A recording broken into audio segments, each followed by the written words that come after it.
जो व्यक्ति अपने जीवन में मंगल चाहता है, जो व्यक्ति अपने जीवन में मंगल चाहता है, उसे नियमित रूप से मंगल मंत्र अनुष्ठान करना चाहिए। क्योंकि जयाचार्य ने बहुत सुंदर कहा, विघ्न हरण मंगल करण के मंत्र में वो शक्ति होती है जो विघ्नों को हर लेती है और मंगल शक्ति का संचार करती है। आज हम पहले ये चर्चा और परिचर्चा करेंगे कि मंत्र अनुष्ठान कैसे करें। याद रहे, मंत्र से मंगल का विकास होता है, मंत्र से अनिष्ट का नाश होता है, मंत्र से इच्छा की पूर्ति होती है और मंत्र से आत्मा की उज्जवलता भी बनती है।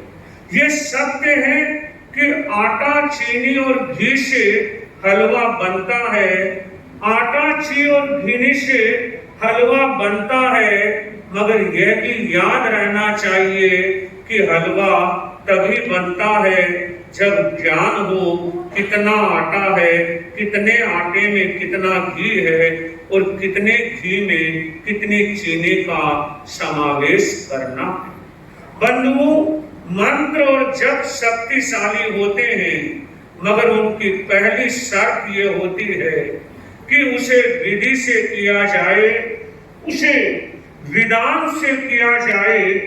आज हम कुछ सूत्रों की चर्चा करेंगे, जो सूत्र हमें ये सिखाएंगे कि किसी भी मंत्र को अगर सिद्धि तक लेकर जाना है तो उस मंत्र के साथ में कौन से तत्वों का समावेश जरूरी। विधि विधान नियम का पालन करेंगे, अपनी संकल्प शक्ति का जागरण कर लेंगे, उस मंत्र के साथ में जब तादम्य स्थापित कर लेंगे, मंत्र और मंत्र कर्ता जब एक रूप बन जाएंगे, तब एक शक्ति का प्रकाश होगा, तब एक शक्ति प्रस्फुटित होगी।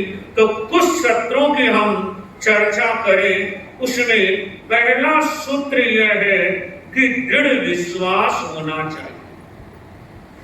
जयाचार्य ने विघ्न हरण के ढाल में लिखा, फिर दृढ़ आस्था भारी हो, कि मंत्र का पहला कदम, पहला नियम, पहला सूत्र है कि जिस मंत्र का आप उच्चारण कर रहे हैं उस मंत्र के प्रति आपके मन में गहरा विश्वास होना चाहिए। क्योंकि शक्ति मंत्र से ज्यादा आपकी श्रद्धा में होती है।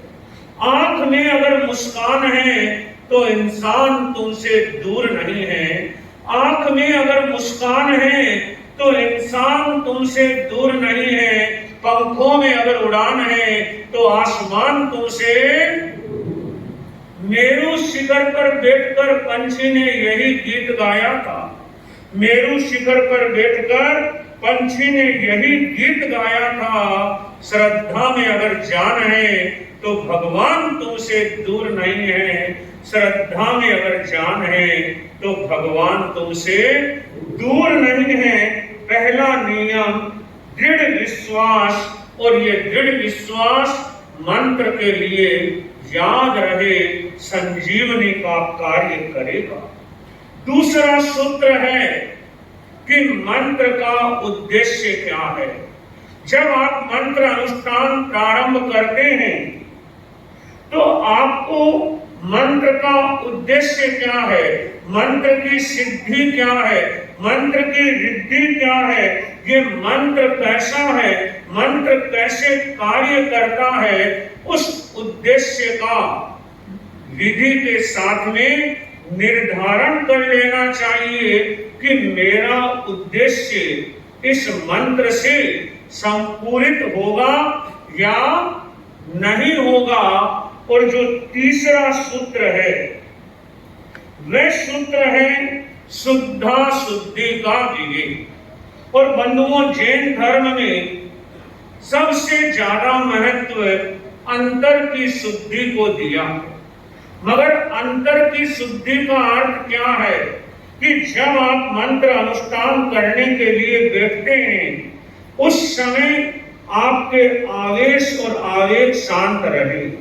अगर आप चिंता में हैं, भय में हैं, निराशा में हैं, आवेश में हैं, आवेग में हैं और उस परिस्थिति में अगर आप माला फेरने के लिए बैठते हैं तो कदापि माला फेरने में मन लगने की संभावना नहीं है। कारण क्या है कि वर्षों वर्ष बीत गए फिर भी माला से शक्ति का जागरण नहीं हुआ। मेरी बात को कोई भी भाई बहन अन्यथा न ले, मगर मैं अधिकांश ये देखता हूं कि व्यक्ति प्रवचन भी सुनता है और माला भी फेरता है, प्रवचन भी सुनता है, माला भी फेरता है। मेरे समझ में ये नहीं आता कि उसका ध्यान प्रवचन में है या उसका ध्यान, अगर ध्यान माला में है तो प्रवचन सुनने की उपयोगिता क्या है, और ध्यान अगर प्रवचन में है तो फिर माला फेरने की उपयोगिता क्या है।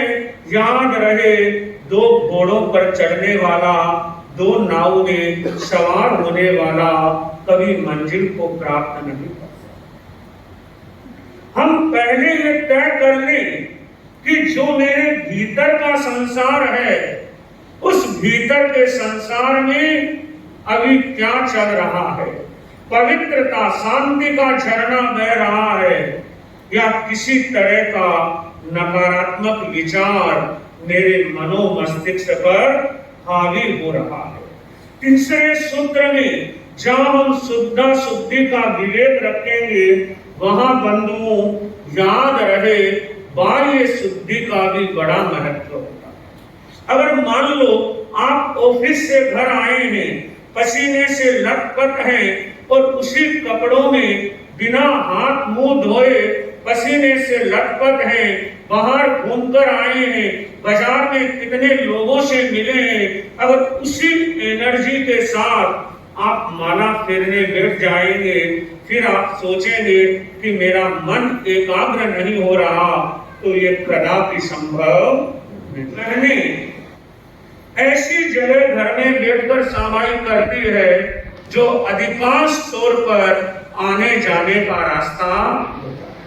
अब जब मैं माला फेर रहा हूं और मेरे सामने से कोई आ रहा है, कोई जा रहा है, नाना प्रकार के शब्द सुनाई दे रहे हैं, तो मैं न चाहते हुए भी मेरा ध्यान उस ओर जाएगा, और जब ध्यान जाएगा तो याद रहे कि एकाग्रता भंग होगी।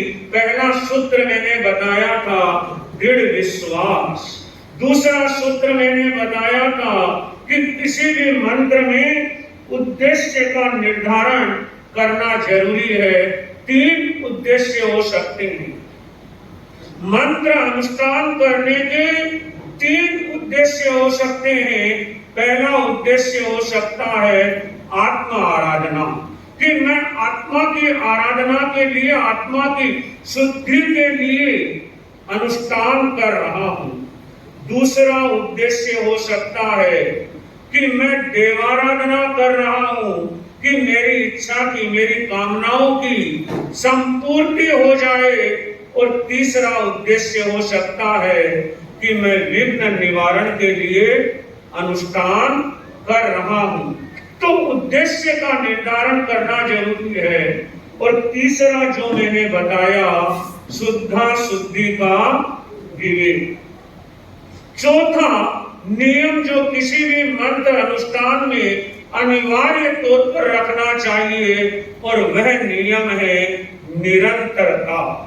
निरंतरता, और संस्कृत साहित्य में, मंत्र साहित्य में कहा गया जपा सिद्धि जपा सिद्धि जपा सिद्धि न संशया, कि जो व्यक्ति निरंतर एक ही मंत्र का जप करता रहता है उसकी सिद्धि में कहीं भी किसी भी प्रकार का कभी संशय नहीं होता।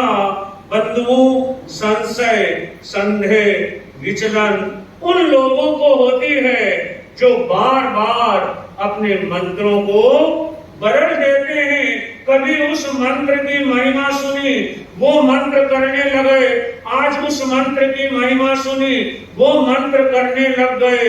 मगर बंधुओं, पानी तभी मिलेगा जब आप एक जगह कुआं खोदेंगे, 10-10 फीट अगर आप 100 जगह भी कुआं खोद देंगे, तब भी पानी मिलने की संभावना नहीं है। तो मंत्र जाप में निरंतरता रहनी चाहिए।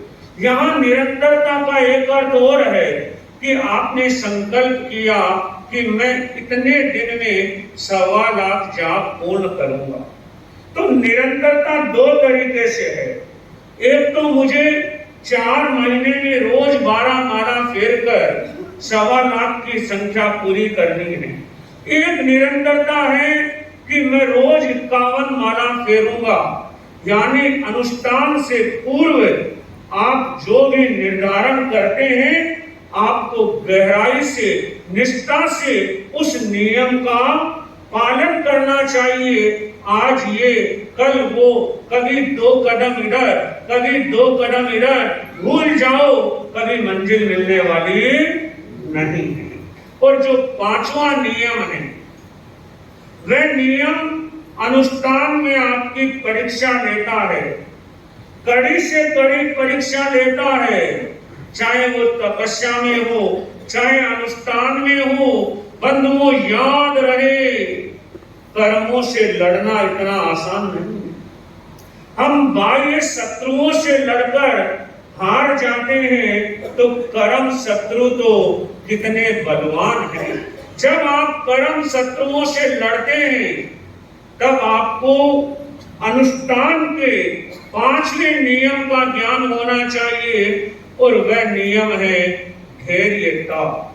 कि मैं धैर्यता के साथ मंत्र अनुष्ठान करूंगा, क्योंकि हो सकते हैं 3 तरह के उपसर्ग आपके सामने आए। अनुभव ये कहता है कि 3 तरह के उपसर्ग आते हैं, देवकृत, तिर्यंचकृत और मनुष्यकृत। जब भी ये उपसर्ग आए, तब याद रखें कि कर्मों से लड़ना हो, गुरु का मार्गदर्शन लेना है और धैर्यता का विकास करना है। कभी साधना को भूल से भी बीच में नहीं छोड़ना है, क्योंकि याद रहे, साधना से सिद्धि पाना आसान नहीं है। कई तरह की बाधाएं आएगी। आप प्रवचन में नाना प्रकार के प्रयोग सुनते हैं, आप स्वयं भी अनेकों प्रयोग जानते हैं। आप में ये विवेक भी जागृत है कि आपको क्या करना चाहिए और क्या नहीं करना चाहिए। मगर कभी विचार किया कि जानते हुए भी शुभ कार्य नहीं कर सकता, और जानते हुए भी अशुभ कार्य नहीं छोड़ सकता। इसका मुख्य कारण क्या है? हमारा अंतराय कर्म है। मैं जानता हूं कि इस मंत्र का जप करने से मेरी अंतराय कर्म टूट जाएगी, प्रेरणा भी मिल रही है, फिर भी नहीं कर पा रहा। कारण क्या है? कि कर्मों का तीव्र उदय है। तो मन में दृढ़ संकल्प कर लो कि अनुष्ठान करते समय, जप करते समय, माला फेरते समय अगर कोई भी विघ्न बाधा आएगी, मैं धैर्यता के साथ उसका सामना करूंगा।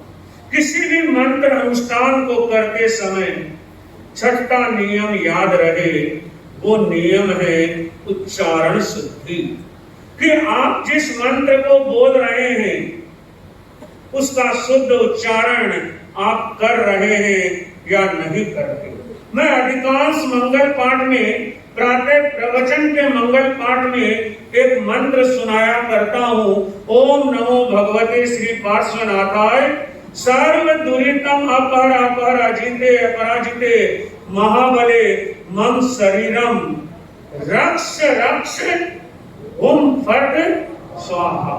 अगर उच्चारण का ध्यान नहीं दे और रक्ष रक्ष की जगह भक्ष भक्ष बोल दे, तो अर्थ का अनर्थ हो जाए। बंधुओं, मंत्र शास्त्र में एक बिंदी का महत्व होता है, एक अनुस्वार का महत्व होता है, एक अक्षर का महत्व होता है। मंगल है और मंगल की जगह ए लगा दिया तो क्या हो गया? साधु है, साधु की जगह आगे ए लगा दिया तो क्या हो गया? असाधु हो गया। एक शब्द, एक अक्षर अर्थ को अनर्थ में बदल सकता है। इसलिए उच्चारण शुद्धि का ये जो 7वां नियम मंत्र अनुष्ठान में बता रहा हूं, इसका हमें अवश्य विवेक रखना चाहिए। और 8वां जो नियम है वह है मंत्र दीक्षा। ये सबसे महत्वपूर्ण है। ये जितनी बातें 7 नियम हमने चर्चा की और 8वें नियम में जो मंत्र दीक्षा की बात है, बंधुओं, प्राचीन ऐसे जैन शास्त्र हैं, एक मंगलाष्टक करके ग्रंथ है जिसमें हजारों केवल नवकार मंत्र से संबंधित उसमें मंत्र है। दुनिया में लाखों करोड़ों मंत्र हैं, मगर वो मंत्र तब तक कल्याणकारी नहीं बन सकते जब तक हम अपने आराध्य, अपने गुरु से उस मंत्र की या तो द्रव्य दीक्षा लें या भाव दीक्षा। कौन सा मंत्र मेरे लिए कल्याणकारी, मंगलकारी, आनंदकारी, विघ्नहारी है, ये निर्णय स्वयं करने की अपेक्षा हमेशा गुरु पर छोड़ देना चाहिए। गुरु के पावन सानिध्य में जाकर निवेदन करना चाहिए कि गुरुदेव, मैं कुछ साधना करना चाहता हूँ, मैं माला फेरना चाहता हूँ और मैं आपसे विनम्र निवेदन करता हूँ, हे करुणा के निदान, आप अपने मुखार बिंद से मुझे कोई मंत्र प्रदान करो। और मैं कहता हूँ, अगर गुरु कैसा भी, कोई भी जो शब्द बोल दे, उस शब्द से बढ़कर दुनिया में कोई मंत्र नहीं होता और दुनिया में कोई महामंत्र नहीं होता। क्योंकि गुरु के द्वारा प्रदत्त मंत्र जीवन में सदैव कल्याण का मार्ग प्रशस्त करता है। तो 8वां नियम मैंने बताया मंत्र दीक्षा, और 9वां नियम है कि मंत्र कब करना चाहिए। अगर आप आत्मा आराधना के लिए मंत्र अनुष्ठान कर रहे हैं, आप किसी भी समय कर सकते हैं, कभी भी कर सकते हैं।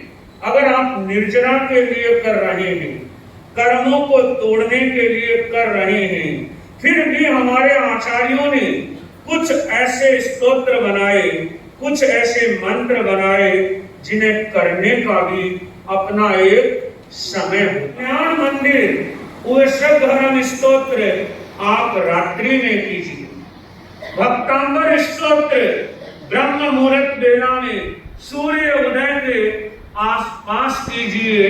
अगर इसके विपरीत करेंगे तो सुंदर परिणाम आना संभव नहीं है, क्योंकि मंत्रों की संयोजना ऐसी होती है, शब्दों की रचना ऐसी होती है। और अनुभव की बात बताता हूँ कि किसी के लिए भक्तांबर कल्याणकारी बन जाता है, किसी के लिए वह शब्दहरम स्तोत्र कल्याणकारी बन जाता है, किसी के लिए विघ्न हरण की ढाल आनंद का द्वार खोल देती है, तो किसी के लिए नमोत्थोणम और कैसकीय का छंद भाग्योदय का कारण बन जाता है। अब आप कहेंगे कि महाराज, ये हम कैसे जाने मेरे भाग्योदय में कौन सा स्तवन एक कल्याणकारी बनेगा? सीधा साधा सरल नियम है, सीधा साधा सरल नियम है कि जिस चीज को बोलते समय आनंद की अनुभूति हो रही हो, जो स्तवन स्तुति मंत्र का उच्चारण करते समय भीतर से आनंद फूट रहा हो, समझ लो कि मेरे लिए वही कल्याणकारी है। क्योंकि अगर वो कल्याणकारी नहीं होगा तो आपको कभी भी उसमें आनंद नहीं आएगा। हम बात कर रहे थे कि जब कब करें। मैं सर्वोत्तम समय बता देता हूं। 4 समय, चाहे नवोत्थानम हो, विघ्नहरण की ढाल हो, आगे हम 65 या छंद भी करेंगे संभवतः, मगर इन सब के लिए मेरा अनुभव कहता है या शास्त्र भी कहता है 4 समय सर्वोत्तम है, जिन्हें संधि काल कहा जाता है।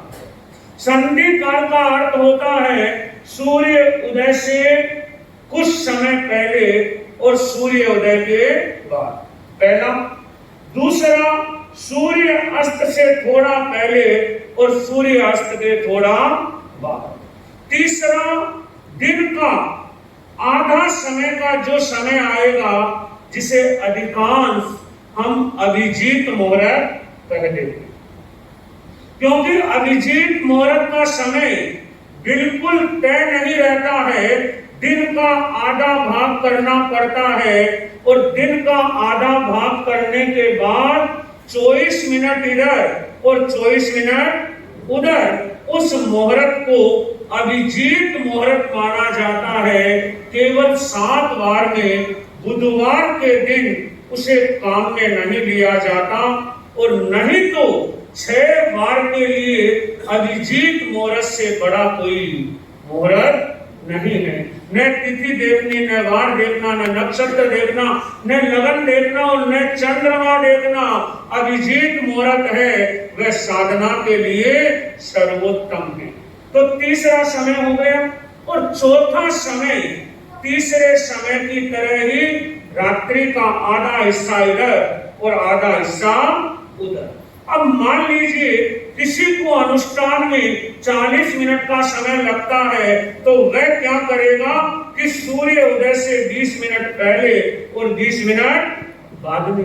किसी को 20 मिनट का समय लगता है तो 10 मिनट इधर और 10 मिनट उधर। किसी को एक नौकार मंत्र की माला उस समय ध्यान से, योग से, एकाग्रता से, दृढ़ चित्तता से करनी है।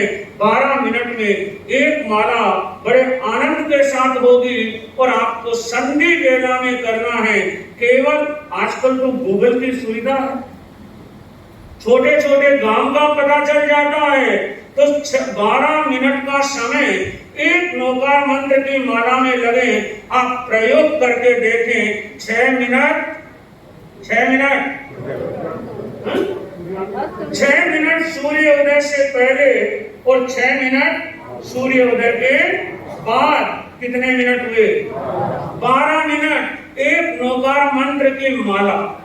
और बंधुओं, एक प्रयोग आज और बताता हूं कि जब सूर्य उदय हो रहा हो, इतना अद्भुत ये प्रयोग है, इतना शक्तिशाली ये प्रयोग है कि जैसे ही सूर्य उदय हो रहा हो, सूर्य की पहली किरण निकल रही हो, उस किरण के सामने खड़े होकर एक श्वास गहरा भरकर 108 बार केवल एक ही मंत्र बोलो, ऐसी आउषा, ऐसी आउषा, ऐसी आउषा। पहले अभ्यास करो, पहले श्वास भर के 10 बार बोलो, 10 दिन के बाद में 20 बार बोलो।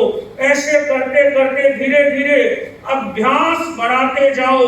और अगर आपने जिस दिन एक श्वास में 108 बार करना सीख लिया, वह तो अद्भुत प्रयोग है। मगर आप सूर्य के सामने खड़े होकर अगर एक उगते हुए सूर्य के सामने ये माला फेरते हैं, ऐसी आउषा, ऐसी आउषा, ऐसी आउषा, वे आपके व्यक्तित्व को निखार देंगे। आपके कर्तृत्व में नई चमक आ जाएगी, क्योंकि हम जानते हैं तेजोलेशिया का पहला नियम होता है, अगर शरीर को प्रकंपित करना है तो पहला नियम एक ही है कि सूर्य की आराधना। और जब आप उगते हुए सूर्य के सामने खड़े होकर ये मंत्र बोलेंगे, आप स्वयं अनुभव करेंगे शक्ति का संचार हो रहा है। तो मंत्र जप के लिए मैंने ये 4 समय बताए। अब कौन सा नियम है? कितने नियम हो गए? 8 नियम हो गए। 9वां नियम है कि जप का स्थान कैसा हो। जहां हम मंत्र अनुष्ठान कर रहे हैं, पहली शर्त एकांत स्थान सर्वोत्तम होता है। मगर आज के युग में अगर एकांत जगह नहीं मिले, ये संभव नहीं है कि व्यक्ति तालाब या नदी के किनारे चला जाए। ये संभव नहीं है शहरों में कि व्यक्ति जंगल में रोज चला जाए, मगर अपने घर में ही एक ऐसी जगह बना ली जाए कि मैं आधा घंटा, 1 घंटा, 2 घंटा यहाँ परमात्मा का नाम लूंगा, उस समय मेरे कमरे में कोई भी प्रवेश नहीं करेगा। मैं केवल और केवल अपनी आत्मा के साथ में जुड़ा रहूंगा। और बंधुओं, 10वां जो नियम है वो नियम है कि अनुष्ठान में हमारा आसन कौन सा होना चाहिए। आज जैसे बहनें जानती है ना कि हलवा कैसे बनता है, सब्जी में कितना नमक डालना है, कितनी मिर्च डालनी है ताकि सब्जी स्वादिष्ट बने, उसी तरह से माला रोज फेरते हो। मगर आज घर जाकर जरूर विचार करना कि जिन नियमों की हमने चर्चा की है, उन नियमों का आप जीवन में पालन करते हैं या नहीं करते। मेरा विश्वास ये कहता है, इन नियमों के साथ में अगर आप मंत्र अनुष्ठान करेंगे, वह मंत्र अनुष्ठान अवश्य चमत्कार दिखाएगा। तो जो 10वां नियम है कि मंत्र साधना में कैसे बैठे, आसन कैसा हो, 2 प्रकार से विचार करना है। पहला, जमीन पर बिछाने वाला आसन कैसा है। याद रहे, कभी सीधा धरती पर बैठकर बिना आसन के कभी मंत्र अनुष्ठान नहीं करना चाहिए। और जो सर्वोत्तम आसन है वो आसन है रुई का, ऊन का जो आसन है वो सर्वोत्तम आसन माना जाता है। और आसन का दूसरा प्रकार कि आप वज्रासन में करो। जयाचार्य वज्रासन में घंटों बैठकर केवल एक ही मंत्र का जप करते थे, ओम ह्रीं ऐ शी आ हू सा नमः। ये मैं नहीं कह रहा, स्वयं आचार्य महाप्रज्ञ जी की एक पुस्तक है महापर्व कयुषण। उसमें आचार्य महाप्रज्ञ जी लिखते हैं कि जयाचार्य का सबसे प्रिय मंत्र ये था। और वह वज्रासन की मुद्रा में, किसकी मुद्रा में? वज्रासन की मुद्रा में घंटों बैठकर ध्यान करते थे और मौन भाव से जप करते थे। और मैंने कल कहा था कि मैंने ऐसो पंच नमोकारो पुस्तक में ये पढ़ा था कि आचार्य काणुगणी ने सरस्वती मंत्रों की आराधना की थी। तो जब मैं कल ये पुस्तक पढ़ रहा था, आचार्य महाप्रज्ञ जी का प्रवचन है और उसमें वो लिखते हैं, मैंने काणुगणी के कुछ पन्ने आज भी मेरे पास है। किसके पास है? उन्होंने कहा उनमें कई मंत्र है, मैं कर सकता हूं। उन्होंने सबसे ज्यादा सरस्वती मंत्रों पर ध्यान दिया। उनके हाथ का लिखा एक पन्ना मेरे पास है जिसमें 5-7 सरस्वती मंत्र है। विद्या के विकास में वे विद्याओं की देवी सरस्वती की आराधना को आवश्यक मानता हूँ। उनके बाद सरस्वती की साधना और आराधना आचार्य तुलसी ने निष्ठा से की। आचार्य तुलसी ने किसकी साधना की? सरस्वती की साधना निष्ठा से की। आचार्य महाप्रज्ञ जी लिखते हैं, केवल अपने लिए नहीं, पूरे संघ के लिए सरस्वती से जैसे उन्होंने वरदान प्राप्त कर लिया। बंधुओं, वो एक महान योगी थे और मैं निरंतर उनके साहित्य का अध्ययन करता हूँ और ये विचार मेरा परिपक्व बन चुका है कि आचार्य महाप्रज्ञ ने जो कहा है, जो लिखा है, वो केवल किताबों के ज्ञान पर नहीं, हमेशा उनकी वाणी अनुभव के आधार पर बोलती थी। तो हमने कहा मंत्र साधना में आप वज्रासन भी ले सकते हैं, सुखासन भी ले सकते हैं, पद्मासन भी ले सकते हैं। जिस आसन में आप सुविधा पूर्वक बैठ सके आप उस आसन का चुनाव कर सकते हैं। बंधुओं, 12वां जो नियम है वह है कि किस मुहूर्त में मंत्र का प्रारंभ करें। कई बार देखा होगा व्यक्ति बहुत जोश में प्रारंभ करता है, 1.25 लाख जाप करूंगा, 1.25 करोड़ जाप करूंगा, 2-4 दिन जाप करता है और फिर उत्साह ठंडा। कारण क्या है कि संकल्प शक्ति भी कमजोर है और हो सकता है कि उसने अच्छे मुहूर्त में उसका प्रारंभ नहीं किया है। और अब हम ध्यान रखें अंतिम 13वां नियम की दिशा कौन सी होनी चाहिए। दिशा में मेरी मान्यता सर्वथा भिन्न है। हर व्यक्ति के लिए अलग अलग दिशाएं उपयोगी रहती है, मगर आत्म आराधना के लिए ठाणम सूत्र का वर्णन है उत्तर पूरब पूजा। उत्तर पूरब पूजा, उत्तर और पूरब दिशा पूज्य होती है। हम कोई भी आध्यात्मिक अनुष्ठान करें तो उत्तर और पूरब में करें और शाम को अगर सामायिक करें घर में, शाम को सामायिक करते समय ये ध्यान रखें कि हमारा मुखार बिंद पश्चिम दिशा की ओर